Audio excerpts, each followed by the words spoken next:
በስመ አብ ወወልድ ወመንፈስ ቅዱስ አሐዱ አምላክ አሜን። የተወደዳችሁ የልዑል እግዚአብሔር ቤተሰቦች የእናታችን የቅድስት ድንግል ማርያም የአስራት ቃል ኪዳን የበረከት ልጆች የጻድቃን የሰማዕታት ወዳጆች በወደደንና ባፈቀረን በልዑል እግዚአብሔር ፍጹም ሰላም እላችኋለሁ። እንደምን ዋላችሁ? እንደምን ለዚህ ሰዓት ደረሳችሁ? አሜን። እንደ ኃጢአታችንና እንደ በደላችን ብዛት ሳይሆን እንደ ምሕረትና እንደ ቸርነቱ ተመልክቶ እስከዚህ ሰዓት ያደረሰን የአባቶቻችን አምላክ ልዑል እግዚአብሔር ስሙ የተመሰገነ ይሁንልን። እርሱን ጠርተን እርሷን የማንተዋት ንጽሕተ ንጹሐን ቅድስተ ቅዱሳን ቅድስት እናታችን ድንግል ማርያም ዘላለማዊ ስሟ የተመሰገነ ይሁንልን። እንግዲህ እንደ እግዚአብሔር አምላካችን መልካምና በጎ ፍቃድ ዛሬ የምንማማረው ጥር 7 ቀን የአጋዕዝተ ዓለም የቅድስት ሥላሴን ዓመታዊ ክብረ በዓል በታላቅ ድምቀት እናከብራለን። ይህንን ክብረ በዓል ስለምንድን ነው የምናከብረው? በዚህ ዕለት ምን የተደረገበት ዕለት ስለሆነን የሚለውን እንደ እግዚአብሔር አምላካችን መልካምና በጎ ፍቃድ ዛሬ አጠር አድርገን እንማማራለን። እንግዲህ የሚያስተምረን እግዚአብሔር ነው፣ የሚመክረን እግዚአብሔር ነው፣ የሚገሥጸን እግዚአብሔር ነው። እርሱ በመካከላችን ተገኝቶ የጎደለውን አሟልቶ የተጣመመውን አቃንቶ በአፈ መልአክ አርሞ ያስተምረን ይመክረን ይገሥጸን ዘንድ የእርሱ መልካምና በጎ ፍቃዱ ይሆንልን። የእናታችን የንጽሕተ ንጹሐን የቅድስተ ቅዱሳን የቅድስት እናታችን የድንግል ማርያም ምልጃ ተረዳይነቷ በረከቷ ሁሉ በሁላችን ላይ ይደርብን። እንግዲህ ወደ ዛሬው ትምህርታችን ስንገባ ታዲያ ጥር 7 ቀን የአጋዕዝተ ዓለም የቅድስት ሥላሴን ዓመታዊ ክብረ በዓል በታላቅ ድምቀት እናከብራለን ብለናል። ይህንን ክብረ በዓል ስለምንድን ነው የምናከብረው ስንል አጋዕዝተ ዓለም ቅድስት ሥላሴ በኃጢአት የተገነባውን የሰናዖርን ግንብ ያፈረሱበትና አንድነታቸውንና ሦስትነታቸውን በግልጥ ያሳዩበት ዕለት ስለሆነ ይህንን ታላቅ ክብረ በዓል እናከብራለን ማለት ነው። ሙሉ ታሪኩ በኦሪት ዘፍጥረት ምዕራፍ 11 ጀምሮ ስትመለከቱ ታገኙታላችሁ። ከሁሉ አስቀድሞ ስለ አጋዕዝተ ዓለም ስለ ቅድስት ሥላሴ ስናነሳ አጋዕዝተ ዓለም ቅድስት ሥላሴ ማን ናቸው የሚለው ልናውቅ ያስፈልጋልና ይህንን አጠር አድርገን እንመለከታለን። እንግዲህ ቅድስት ቤተ ክርስቲያናችን እምነቷን የምትገልጥበት ለሰዎችም የምታስተምርበትና የምትመክርበት 5 አዕማደ ምስጢራት አሏት። ይህንንም ደግሞ በአንደኛ ቆሮንጦስ ምዕራፍ 15 ቁጥር 51 ላይ እነሆ ህቡ ምስጢር እነግራቸዋለሁ እንዳለ ማለት ነው። 5ቱ ምስጢራት 5ቱ ህቡዓት ተብለውም ይጠራሉ ይነገራሉ ማለት ነው። 5ቱም ነገረ መለኮት ናቸው። 5 ማለት ቁጥራቸውን ይገልጣል። አዕማድ ማለት ደግሞ ምሰሶዎች ማለት ነው። አንድ ቤት ሲሰራ ሊቆምና ጠንካራ ሊሆን የሚችለው በአዕማድ ነው ወይም ደግሞ በምሰሶዎች ነው። ለሃይማኖታችንም መሰረታዊ የሆኑ ምሰሶዎች አሏት ማለት ነው። ስለዚህ አዕማድ ስንል ምሰሶዎች ማለታችን እንደሆነ ልናውቅ ያስፈልጋል። ምስጢር ለወዳጅ የሚነገር ስለሆነ ለሚያምኑ ሁሉ የሚገለጽና በእምነት ብቻ የሚረዱት በመሆኑ ምስጢር ተብሏል ማለት ነው። እንግዲህ 5ቱ አዕማደ ምስጢር የሚባሉት ምስጢረ ሥላሴ፣ ምስጢረ ሥጋዌ፣ ምስጢረ ጥምቀት፣ ምስጢረ ቁርባን፣ ምስጢረ ትንሣኤ ሙታን ናቸው። አንድ ክርስቲያን እነዚህን 5ቱን አዕማደ ምስጢራት ጠንቅቆ ከተረዳ መሰረቱ ጠንካራ አለት ላይ ይሆናል ማለት ነው። ለዚህ ነው ቅዱስ ጳውሎስ በአንደኛ ቆሮንጦስ ምዕራፍ 14 ቁጥር 19 ላይ 5 ቃላት በአይምሮዬ ልናገር እወዳለሁ ብሎ የ5ቱን አዕማደ ምስጢር በእውነት ለምእመናን ያስተምር የነበረው ማለት ነው። ስለዚህ ከእነዚህ ከ5ቱ አዕማደ ምስጢራት መካከል አንዱና ዋነኛው ምስጢረ ሥላሴ ነውና ስለ ምስጢረ ሥላሴ አጠር አድርገን እንመለከታለን። እንግዲህ ከ5ቱ አዕማደ ምስጢራት መካከል አንደኛው ይህ ምስጢረ ሥላሴ ሲሆን ይህም ታዲያ የእግዚአብሔር አምላካችን አንድነትና ሦስትነት የሚገለጽበት ነው ማለት ነው። ምስጢረ ሥላሴ አጋዕዝተ ዓለም ቅድስት ሥላሴ አንድነታቸው በምንድን ነው? ሦስትነታቸው በምንድን ነው ስንል አንድነታቸው በመለኮት በባህሪ በሕልውና በፈቃድ በእዘዝ በአገዛዝ ይህንን ዓለም በመፍጠርና በማሳለፍ እንዲሁም በመሳሰሉት አንድ ናቸው። አጋዕዝተ ዓለም ቅድስት ሥላሴ ማለት ነው። ሦስትነታቸውስ በምንድን ነው ስንል በስም በግብር በአካል በኩነት 3 ናቸው። በስም ስንል አብ ወልድ መንፈስ ቅዱስ ይባላሉ። የማቴዎስ ወንጌል ምዕራፍ 28 ቁጥር 19 ላይ ስትመለከቱ እንደምታገኙት ማለት ነው። አብ የራሱ ስም አለው፣ ወልድ የራሱ ስም አለው፣ መንፈስ ቅዱስ የራሱ ስም አለው።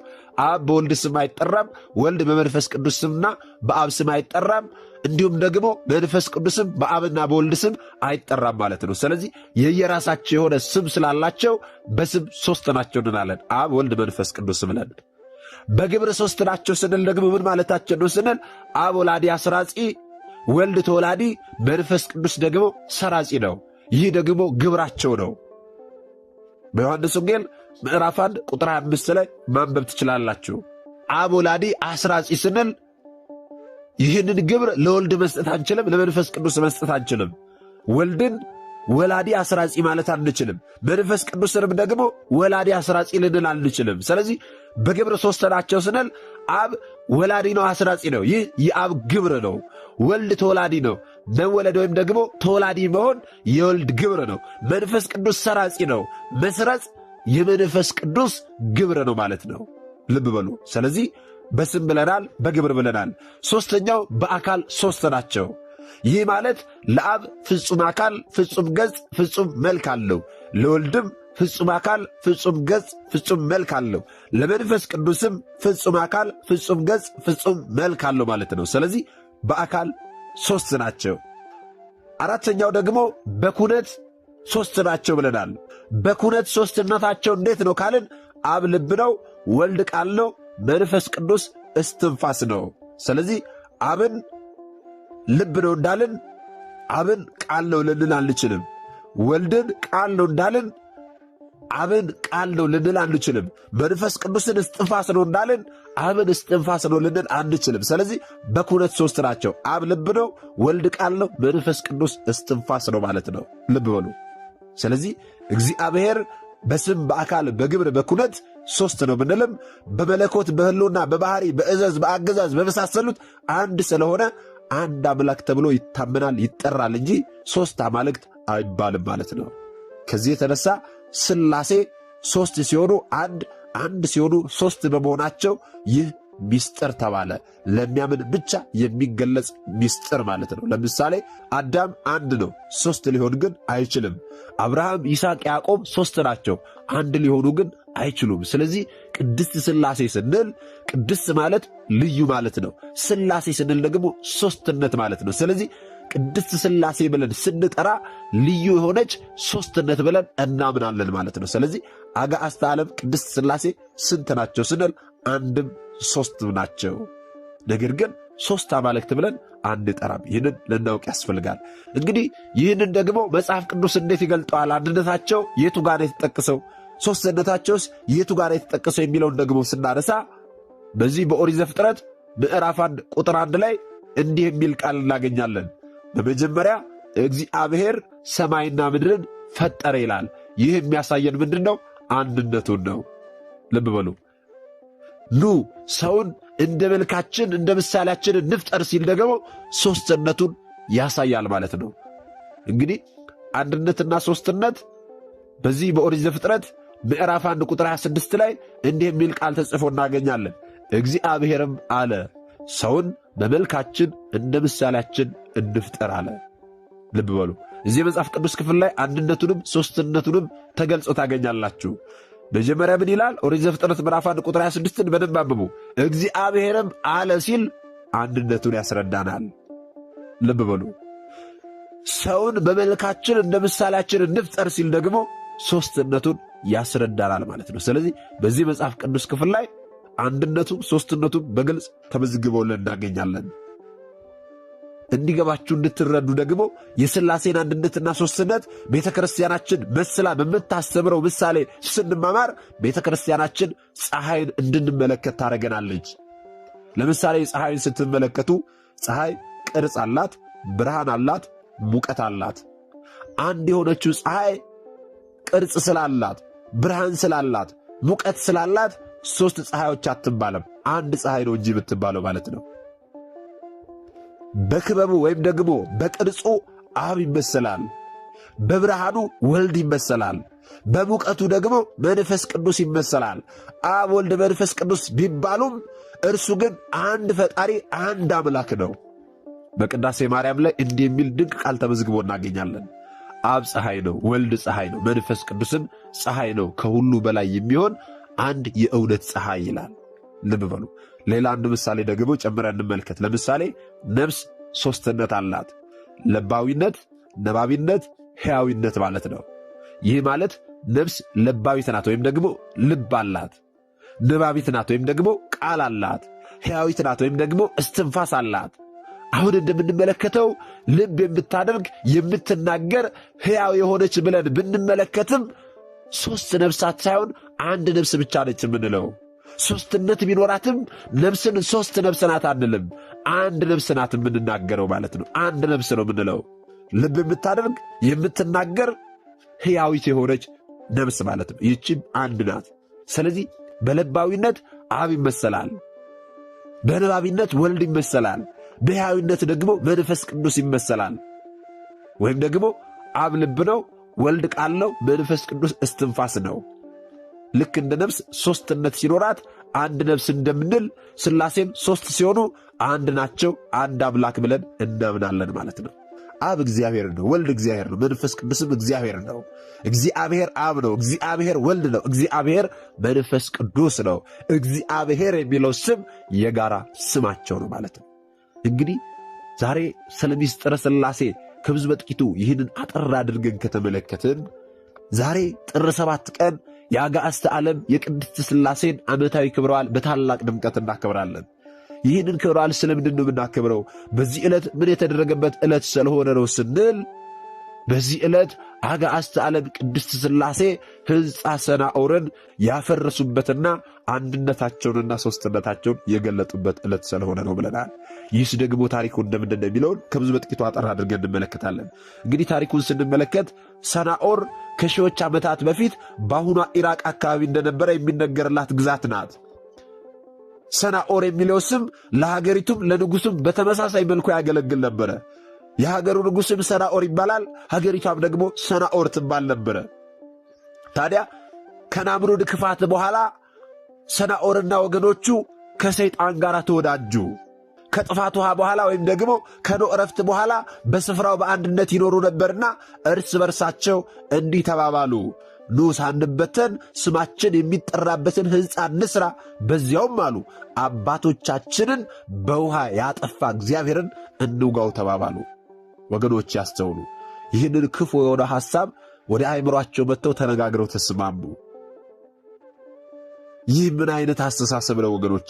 ሕንፃ እንገንባ ሳንበተን ስማችን የሚጠራበት አሉ። በዚያም አላበቁም። እዚያ ሕንፃ ላይ ሆነው ደግሞ አባቶቻችንን በንፍር ውሃ ያጠፋውን እግዚአብሔርን በጦር እንውጋው ተባብለው በዚህ ሐሳብ ተስማሙ። ቀጥለውም ታዲያ ሰማይ ጠቀስ ፎቅን ገነቡ። ከሕንፃው መርዘም የተነሳ በፀሐይ አብስለው በልተዋል ይላሉ አባቶቻችን። ቀጥለውም ታዲያ ሕንፃው የገነቡት ሕንፃ ጫፍ ላይ ሆነው ጦር እያነሱ ፈጣሪን ሊወጉ ወደ ሰማይ ወርውረዋል። እግዚአብሔርን ወጋ ነው እያሉ ጦር ወደ ሰማይ ይወረውሩ ነበረ። ፎቁ ሰማይ ጠቀስ የሆነ ፎቅ ነበረ። የሚገርመው አባቶቻችን ሲናገሩ እነርሱ እዛ ሕንፃ ላይ ሆነው ወደ ሰማይ ጦራቸውን በሚወረውሩበት ጊዜ ሰይጣን ዲያብሎስ የወረወሩት ጦር ጫፍ ላይ ደም እየቀባ ይመልስላቸው ነበር ይላል። እነርሱም በዚህ ጊዜ ጫፉ ላይ ደም ሲመለከቱ አሁን አብን ወጋ ነው፣ አሁን ደግሞ ወልድን ወጋ ነው፣ አሁን ደግሞ መንፈስ ቅዱስን ወጋ ነው እያሉ ጦራቸውን ወደ ሰማይ ይወረውሩ ነበረ። መቼም የእነዚህ ሰዎች ክፋትና ቂልነት ስንሰማ ይገርም ይሆናል። ነገር ግን ዛሬ ሰለጠንኩ በሚለው ዓለም ላይ እየተሠራ ያለው ክፋት ከዚህ የከፋ ነው ወገኖቼ። ቸርነቱ ቢጠብቀን እንጂ እንደኛ ክፋትስ ቢሆን እንደኛ በደልስ ቢሆን ኖሮ ሁላችንም በጠፋን ነበረ። ዛሬ ደግመን ደጋግመን በኃጢአት ወድቀን እግዚአብሔር አምላክን በጦር የወጋን ስንቶቻችንን። ዛሬ በዘረኝነቱ ዛሬ በጎጠኝነቱ እየተከፋፈልን እየተበላላን እየተደካከስን እግዚአብሔር አምላክን ስንት ጊዜ በጦር ወግተን ይሆን? ስንት ጊዜ ደግመን ደጋግመን ሰቅለነው ይሆን? ወገኖቼ አጋዕዝተ ዓለም ቅድስት ሥላሴ እነዚያ ሰዎች ሕንፃ ገንብተው አብን ወጋን፣ ወልድን ወጋን፣ መንፈስ ቅዱስን ወጋን እያሉ ጦር ሲወረውሩ ሲመለከቱ ወዲያውኑ ድምጥማጣቸውን ማጥፋት ይችሉ ነበረ። ወዲያውኑ መደምሰስ ይችሉ ነበረ። ነገር ግን ሩሩሃን ስለሆኑ አጋዕዝተ ዓለም ቅድስት ሥላሴ ይህንን አላደረጉም። ማጥፋት ሲችሉ አላደረጉም። ምን አደረጉ ስንል የባሪያቸውን የኖኅን ቃል ኪዳን አስበዋልና እንዲህ ተባባሉ፣ ኑ እንውረድ፣ ቋንቋቸውንም እንደበላልቀዋሉ። ከማጥፋት ይልቅ ቋንቋቸውን መደበላለቅ መፍትሄ አደረጉ ማለት ነው አጋዕዝተ ዓለም ቅድስት ሥላሴ። ከዚህም በኋላ ከለዳውያን ልሳናቸው ተደበላልቆ 71 ቋንቋዎች ተፈጠሩ። በዚህ ጊዜ መግባባት አልቻሉም። ሕንፃቸውን እየገነቡ ስለነበረ አንደኛው አካፋ ቀብለኝ ሲለው አንደኛው ዶማ ይሰጠዋል። አንደኛው ሌላ ነገር ሲጠይቀው አንደኛው ሌላ ነገር ይሰጠዋል። ምንም አይነት ነገር መግባባት በውስጣቸው ጠፋ። የተለያየ ቋንቋ ተናጋሪ ስለነበሩ ስለሆኑ ቋንቋቸው ስለተደበላለቀ መግባባት ተሳናቸው። በዚህ ጊዜ ሁሉም ተበተኑ። ወገኖቼ ተበተኑ። ባቢል የሚባል ጥልቅ ንፋስ ልኮ ሕንፃቸውን ንዶታል ወይም ደግሞ ደምስሶታል፣ በታትኖታል። ስለዚህ ሰናዖር ባቢል ወይም ደግሞ ባቢሎን ተብላለች ማለት ነው። ባቢል ወይም ደግሞ ባቢሎን ማለት ዝሩት ወይም ደግሞ የተበተነች ማለት ነው። ባቢል የተባለ ጥልቅ ንፋስ ተልኮ ሰማይ ጠቀስ አድርገው የሰሩትን ሕንፃቸውን አፍርሰውታል፣ በታትነውታል ማለት ነው። ሕንፃቸው መፍረሱ ብቻ ሳይሆን እነርሱም ስምምነት ስላጡ መግባባት ስላልቻሉ ተበትነዋል። ሥላሴም ያንን ሕንፃ በነፋስ ትቢያ እንዲሆን አድርገው በትነውታል። ስለዚህ እስከ ዛሬ ድረስ ስፍራው ወይም ደግሞ ቦታው ባቢሎን ወይም ደግሞ ዝሩት ሲባል ይኖራል ማለት ነው። ስለዚህ ታሪኩ ይህንን ይመስላል ወገኖቼ። ዛሬም በዕለተ ቀናቸው አጋዕዝተ ዓለም ቅድስት ሥላሴ የእኛን የዘረኝነት ግንብ ያፍርሱልን፣ የእኛን የኀጢአት ግንብ ያፍርሱልን፣ የእኛን ሰላም የማጣት ግንብ ያፍርሱልን። ዛሬ በዘመናችን ላይ ያለውን በሀገራችን ላይ ያለውን የመጠላላት ግንብ ያፍርሱልን ወገኖቼ። ሰላምን፣ ፍቅርን፣ አንድነትን ለሁላችን ይስጡን። አጋዕዝተ ዓለም ቅድስት ሥላሴ ሩሩሃን ናቸው። ሩሩሃን ስለሆኑ ቸርነታቸው ጠብቆን ምሕረታቸው ጠብቆን እንጂ እነኛ ኀጢአትና በደልማ ቢሆን ሁላችንም ከምድረ ገጽ በጠፋን ነበረ። ነገር ግን ምሕረታቸው ቸርነታቸው ጠብቆን እዚህ አድርሶናልና በእውነት ለአጋዕዝተ ዓለም ለቅድስት ሥላሴ ክብር ምስጋና ይሁን። ይህንን የተማርነውን ደግሞ ላልተማሩት ወንድሞቻችን ልናስተምር ያስፈልጋል። ምክንያቱም ይህ መንፈሳዊ ግዴታችን ነው። እኛ የተማርነውን አስተምረን ቢሆን እኛ ያወቅነውን አሳውቀን ቢሆን ኖሮ ማንም ሀብተ ወልድና ስመ ክርስትና ሰጥታ ማኅተም በአንገቱ ላይ ካሰረችበት ከቅድስት ቤተ ክርስቲያን ወጥቶ ወደ ሌሎች ሃይማኖት ተቋማት ባልሄደ ባልገባ ነበረ።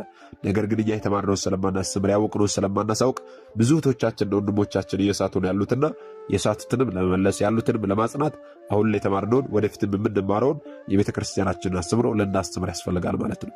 ይህንን እንድናደርግ ደግሞ እርሱ አምላካችን መድኃኒታችን ኢየሱስ ክርስቶስ ሁላችንንም ይርዳን። እንግዲህ ለድምፅ ጥራት በጣም ከልብ ይቅርታ ጠይቃለሁ። ትንሽ ጉንፋን ነገር እያመመኝ ስለሆነ ነው ድምፅ የተቀየረባችሁ። ለዚህ ማስቀደሚያ ይቅርታ ጠይቃለሁ። ምናልባት ደግሞ ዛሬ ገና ወደዚህ መንፈሳዊ ቻናል የመጣችሁ ሰዎች ካላችሁ ከዚህ በፊት የተማማርነውም ከዚህ በኋላ የምንማማረውም አስተምሮች ወደ እናንተ እንዲደርሱ ከፈለጋችሁ ሰብስክራይብ አድርጋችሁ የደውል ምልክቱን መጫን ይኖርባችኋል። ምክንያቱም ይህ ቴክኖሎጂ ያመጣው ስርዓት ነው፣ እኔ ያልኩት አይደለም። ይህንን ካደረጋችሁ ዕለት ዕለት ከዚህ የሚለቀቁ አስተምሮች ወደ እናንተ ይደርሳሉ። ይህንን ካላደረጋችሁ ደግሞ ዛሬ እንደ አጋጣሚ አስተምሮ ሰምታችሁ ሊሆን ይችላል፣ በቀጣይ ከዚህ የሚለቀቁ አስተምሮች ወደ እናንተ አይደርሱም ማለት ነው። ስለዚህ ወደ እናንተ እንዲደርሱ ከፈለጋችሁ ሰብስክራይብ አድርጋችሁ የደውል ምልክቱን መጫን ይኖርባችኋል ማለት ነው። እግዚአብሔር አምላካችን እስካሁን አሳት ጠብቆ ያስተማረን የመከረን የገሰጸን የአባቶቻችን አምላክ ልዑል እግዚአብሔር ስሙ የተመሰገነ ይሁንልን። የሰማነውን በዝነ ልቦናችን ያሳድርብን። ሰሚዎች ብቻ ሳንሆን በሰማነው ቃል 30፣ 60፣ 100 ያማረ ፍሬ አፍርተን ዛሬ ስሙ ቀዳሾች ነገ ደግሞ የመንግሥቱ ወራሾች ያደርገን ዘንድ የእርሱ መልካምና በጎ ፈቃዱ ይሁንልን። ወስብሐት ለእግዚአብሔር ወለወላዲቱ ድንግል ወለመስቀሉ ክቡር። ይቆየን።